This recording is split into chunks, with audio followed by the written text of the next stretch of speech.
जाएगा। अब क्या था, इसके बाद तिवक्का को वादा दिया कि तुम्हारी मनोकामना अवश्य पूर्ण करेगी। लेकिन मामा से मिलने के बाद चले गए। आगे जा रहे हैं तो श्री रामा माली के यहाँ, क्योंकि माला के बहुत शौकीन होते हैं ब्रजवासी, उनके यहाँ माला लेने के बाद माला पहने। अब सीधा सोच रहे हैं कि चलें, धनुष यज्ञ तो कल है मेला, लेकिन वहां देख आए कम से कम कि पोजीशन क्या है। तो सीधा पहुंच गए कंस के दरवाजे पर। तो वहां देख रहे हैं कि गेट पर एक धनुष रखा है, और धनुष जो है उसको परशुराम जी ने दिया था। एक बार परशुराम जी प्रसन्न हुए थे, कहा कि ये बताओ वरदान मांग लो। तो कहा कि ऐसा है कि मेरी मृत्यु किससे हो। कहा आपकी मृत्यु जो है, मैं एक धनुष दे रहा हूं, जब इसी को कोई पहले तोड़ डालेगा ना तो उसी से होगी। इस धनुष को कोई तोड़ नहीं सकता है, इतना समझ लो, साधारण मनुष्य। अगर जिसने तोड़ दिया ना वो शंभु देवता है, और जब धनुष तोड़ दिया तो तुमको कभी छोड़ नहीं सकता, इतना समझ लो। उसी से तुम्हारी मृत्यु होगी। धनुष को लगा दिया पहले।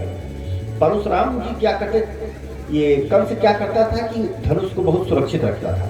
सोचता था जब किसी से नहीं मृत्यु होगी, बिना ये धनुष टूटे मेरी मृत्यु नहीं होगी ना, तो सुरक्षित रखता था कि जहां युद्ध करेंगे धनुष तो हमारा यहाँ रहेगा, तो मेरी मृत्यु कहाँ हो। और जब मृत्यु सन्निकट आ गई तो बुद्धि भी पलट गई। सबसे पहले धनुष को आगे लगाया, वहीं पर कन्हैया बलराम ने देखा, कहा बड़ा सुंदर धनुष है। जो परिकर थे द्वारपाल, कहा भैया इसको जरा उठा करके देखें। तो वहां जो द्वारपाल है ना, कहा दूध के तुम्हारे दांत गिरे नहीं है, चले जाओ यहां से। कौन हो? कहा अरे हमारे मामा जी का ये भवन है जो इतना दिव्य दिखाई पड़ रहा है, अब तुम इस तरह से मुझको डांट रहे हो। तो अब द्वारपाल तो सब समझ ही रहे हैं कि मामा जी का भवन तो है, लेकिन मामा जी आप के स्वागत की तैयारी में हैं।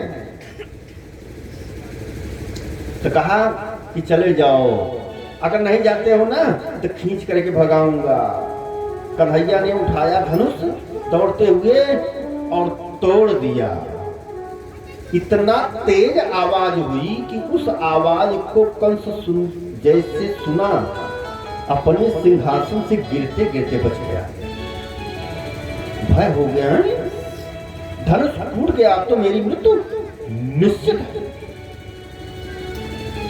अब कोई मुझको बचा नहीं सकता।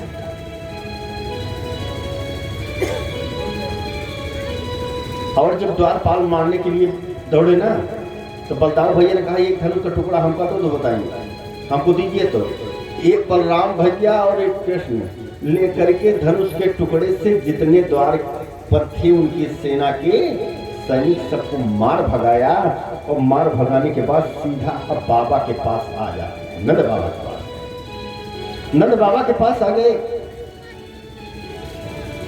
जहां की कंस ने इनको विश्राम की व्यवस्था दिया। नंद बाबा ने कहा कहीं आपने झगड़ा नहीं किया? तो सब हंसने लगे, जितने ग्वाले थे। कहा क्यों हंस रहे हो? कहा कुछ संजोग है कि जिधर जाते हैं गैया चराने जाएं तो वहां कोई मिल जाता है, जिधर रास्ता चले उधर मिल जाता है, खुद हुआ ही। कहा क्या करने, ऐसी कोई बात नहीं है। कहा नहीं, ये मथुरा है, यहाँ अलर्ट रहना। करने नहीं, बिल्कुल नहीं। उसमें कहीं कोई दिक्कत नहीं है। अब कंस क्या करता है? कंस की व्याकुलता, क्योंकि परशुराम जी ने बताया था कि कोई साधारण मानव तोड़ नहीं सकता है, देवता तोड़ेगा, जो तोड़ देगा वो आपको छोड़ नहीं सकता। अब समझ रहा है कि मेरी मृत्यु आ गई, हर काली चीज से भय लगने लगी। अपनी परछाई देख ले, वो आ गया, काला काला कबरी वाला मुझको मार डालेगा।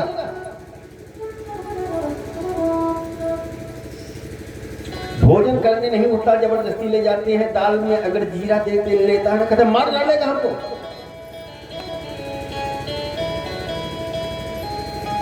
परेशान। रात्रि में जब विश्राम के लिए जाता है तो पहले तो नींद नहीं आती है। अचानक नींद आ गई तो स्वप्न देखता है। स्वप्न क्या देखता है? सपने प्रेत परिश्रृंगः खार्याणं विषादनं येयान्नलमालिक्य कौस्तुभ्यां दिगंबरः। स्वप्न देखता है कि शरीर में तेल लगा करके गधे पर बैठ करके दक्षिण दिशा में जा रहे हैं, यात्रा कर रहे हैं। ये सब जब मृत्यु सन्निकट आ जाती है तब ये स्वप्न, ऐसे स्वप्न आते हैं। जब यह है कि 24 घंटे पहले आज भी सबको ऐसे स्वप्न आते हैं, ऐसा लिखा है। अब स्वप्न देख करके जाग जाता है, कहता है वो कन्हैया आ गया, मारेगा मारेगा। सैनिक दौड़ पड़े, कहा विश्राम करो महाराज, कन्हैया कहाँ से आएंगे, इतनी बढ़िया आपकी सैन्य व्यवस्था चारों तरफ लगी हुई है, कहाँ कुछ नहीं लगी हुई है। मंत्री बुलाया, कहा आप देखिए मैं बता रहा हूँ, कुबलिया पीठ हाथी को पहले खूब मदरिया पिलाओ, इसको गेट पर लगाओ, बहुत शक्तिशाली है, 10,000 हाथियों का बल है। कहा जैसे कन्हैया आ जाए कहीं कोई आदेश की आवश्यकता नहीं, मसलवा देना है, पांव से या सूंड से पकड़ करके उठा कर फेंकवा देना, अंदर न प्रवेश करे किसी भी पोजीशन में। कहा कि ठीक है भाई, महावत जो था, कहा ठीक है, कहीं कहीं किसी आदेश की आवश्यकता नहीं है, 2-4 और मर्डर हो जाए तो कहीं कोई दिक्कत नहीं है, कहीं कोई केस नहीं लिखा जाएगा।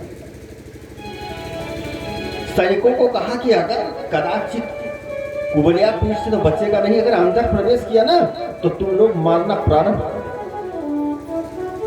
कहा ठीक है।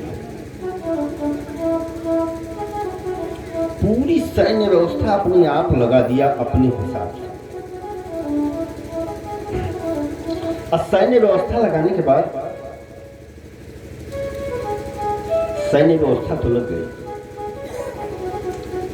अब फिर बिस्तर पर जाता है, उठता है, भ्रमण करता है, सैनिकों से बात करना है, भाई चूकना नहीं है। कहा नहीं नहीं, हम लोग भाई आपका अन्न खाए हैं, आपका नमक खाए हैं, तो चूकेंगे थोड़ी। कहा ठीक है। अब वहां पर सैन्य व्यवस्था तो ठीक लगी हुई है। जैसे सुबह हुई, समय आया, कृष्ण बलराम नंद बाबा समस्त ग्वाल बाल आने लगे। और जैसे आ रहे हैं, दरवाजे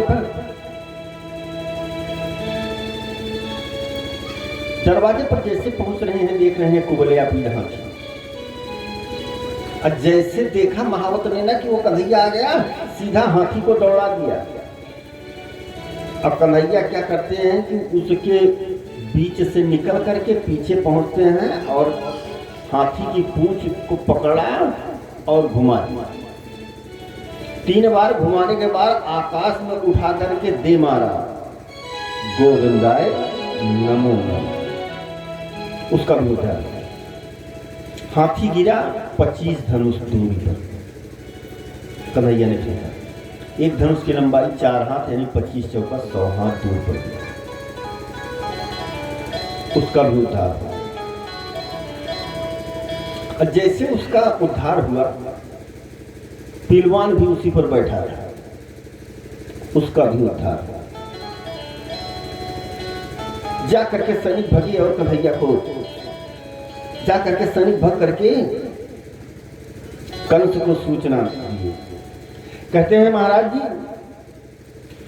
महाराज कुबलया पीठ है अपना,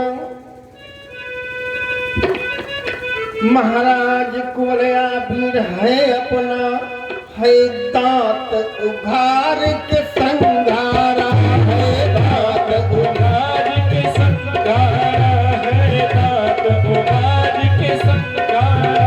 हाथी ही नहीं लगी हाथों पे खाट महावत भी मारा, हाथी ही खाट महावत भी मारा।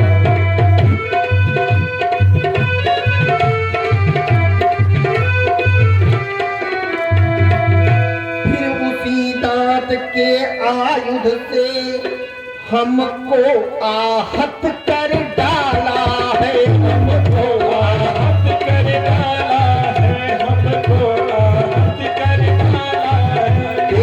ये वही गज घंट लिए आप पूजा मुरली डाला है, आप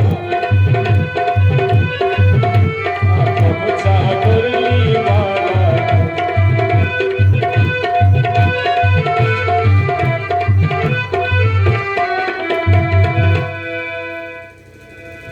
सूचना चाहिए कि वो तो हाथी मर गया, कंस की व्याकुलता। और अब क्या, अब कंस करता क्या है कि एक दिन पहले सबको बुला लेता है, जितने भी पहलवान थे उनको बुला लिया कंस के राजा, कि कहीं से कोई धोखा नहीं होना चाहिए। और जितने साधु संत अमलात्मा विमलात्मा हैं, अच्छे अच्छे कूट के संत हैं, उनको भी बुलाया। क्यों बुलाया? कि तुम बहुत भजते हो कृष्ण कृष्ण, तुम्हारे सामने तुम्हारे इष्ट देव को मारेंगे, देखना। वो भी डर की मारे ऐसे बैठे हैं कि क्या बताएं, हमारे सामने हमारे इष्ट देव मारे जाएंगे, क्या करें। और उनके माता पिता को देवकी वसुदेव को कि तुमने अपने बच्चे को बचाने के लिए कहीं कोर कसर नहीं छोड़ी, तब तो छोटा था ना। आज बड़ा बच्चा जब तुम्हारे सामने मारा जाएगा तब बात समझ में आ जाएगी। मल्लानाम मस्लिनाम नटवरा स्त्रीणाम स्मरो मूर्तिमान गोपानाम स्वजनो सदां छिदभुजां सस्ता सपितृ शिशु मृत्युर्भोजपते विराट विदिशां तत्त्वं परं योगिनां विष्णीनां परदेवते दिव्यतो रंगं गतः साग्रजः। कन्हैया दिखाई कैसे पड़ रहे हैं सब? मल्ला नाम असन्नाम, जो पहलवान है ना, उनको तो कन्हैया दिखा रहे हैं कि ये भी हमसे बड़ा पहलवान है। और जो अमलात्मा विमलात्मा साधु सन्यासी महात्मा हैं, उनको तो श्रीमन नारायण का साक्षात दर्शन हो रहा है उसी में। अभी तक तो निराश थे कि हमारे इष्टदेव हमारे सामने मारे जाएंगे, अब कहते हैं अब ये आ गए, मेरी रक्षा हो गई। उनको उस तरह से दिखाई दे। अब गोप ग्वालों को क्या दिखाई दे रहे हैं? अरे वही कन्हैया हैं जिसको हमने कबड्डी में 3 बार पटका था, दे मारा था। गोप ग्वालों को वही दिखाई दे रहे हैं। गोपा नाम स्वजनो, वही मित्र वाली बात। अब मृत्युर भोजपते, भोजपति कंस को क्या दिखाई पड़ रहे हैं? साक्षात मृत्यु दिखाई पड़ रही है कि अब तो मैं बचूंगा नहीं। देवकी वसुदेव को क्या दिखाई दे रहे हैं? लिखा है शिशु।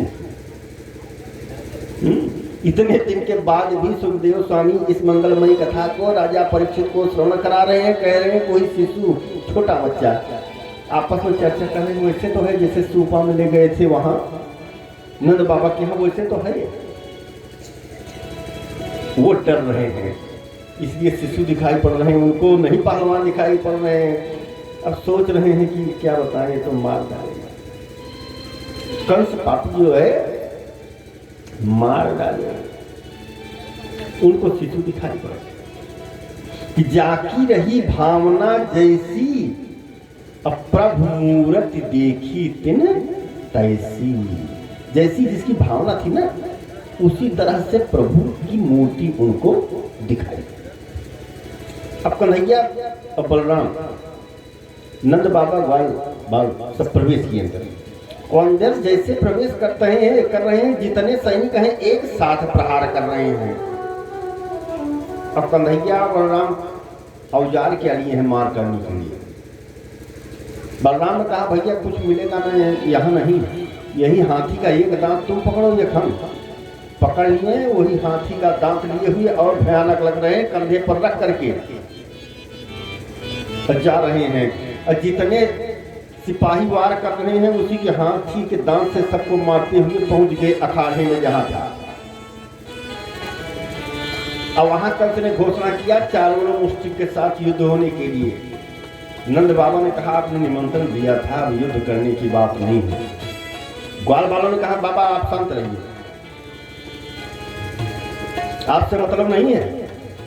कन्हैया से कहा अगर तुम्हारे बस की बात ना हो तो मैं आऊं। अरे कन्हैया आकासुर बकासुर पुत्रा सबको मारा आपने, इनको क्यों बताना, हम हैं। क्योंकि ग्वाल बाल जो है ज्यादा बोल रहे हैं, क्यों कि कन्हैया के बल को नहीं जान रहे हैं कि कन्हैया को पटक देते थे खेल खेल में, सखत भाव में, तो समझ रहे हैं कि हम इनसे ज्यादा हम शक्तिशाली हैं। तो इसलिए ललकार के कहते हैं कन्हैया बताना भाई हम आए। कंस कहता है नहीं नहीं नहीं, तुम कहाँ आओगे, जो युद्ध होगा कंस एवं बलराम से ही युद्ध होगा, इसके अलावा और किसी से युद्ध नहीं होगा। कहा ठीक है। अब चारों का कृष्ण से होने लगा, मुष्टिक का बलराम भैया से होने लगा,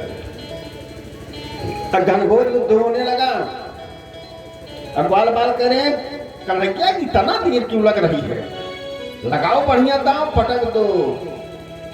तो एक ही बार में गोविंदाय नमो नमः कन्हैया ने चारों का उद्धार कर दिया।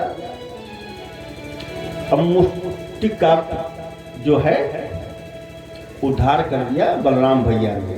सल तोसल और आदि जितने पहलवान वो दौड़े ना, उनको गोप ग्वालों ने कहा कि यही हम तुमको खत्म कर देते हैं।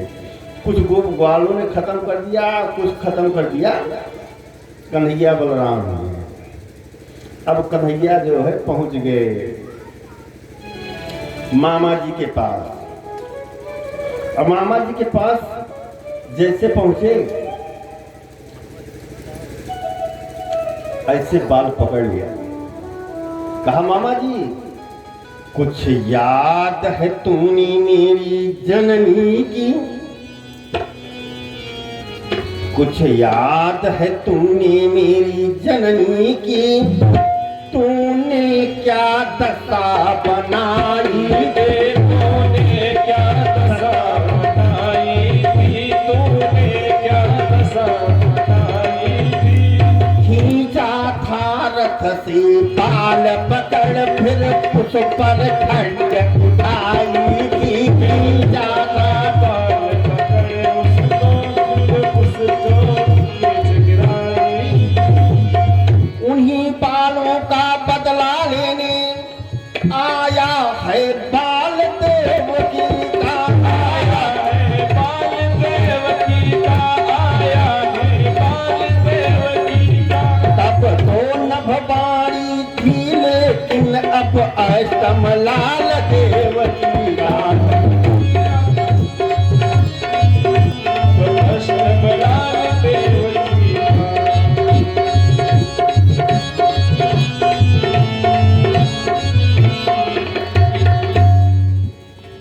बाल पकड़ लिया कन्हैया ने, कहा मामा जी देख लो, याद करो कि मेरी माँ को आपने रथ से बाल पकड़ के खींचा था, उस पर तलवार उठाई थी। हम आप तलवार नहीं उठाएंगे, यही बात। तब तो नभवाणी थी, तब तो आकाशवाणी थी, लेकिन अब ये 8वां लाल है, देख लो देवकी का, देख लो मामा। कंस कांपने लगा, थर थर थर, आवाज नहीं निकल पा रही है। बोल नहीं पा रहा है। कहा मामा जी देख रहे हो ना, इतने में उसी जैसे बाल पकड़े थे खींच करके पटक दिया गोविंदाय नमो नमः कंस का उद्धार हो गया। अब तो जितने ग्वाल वाल थे सब के हंसी आई खूब।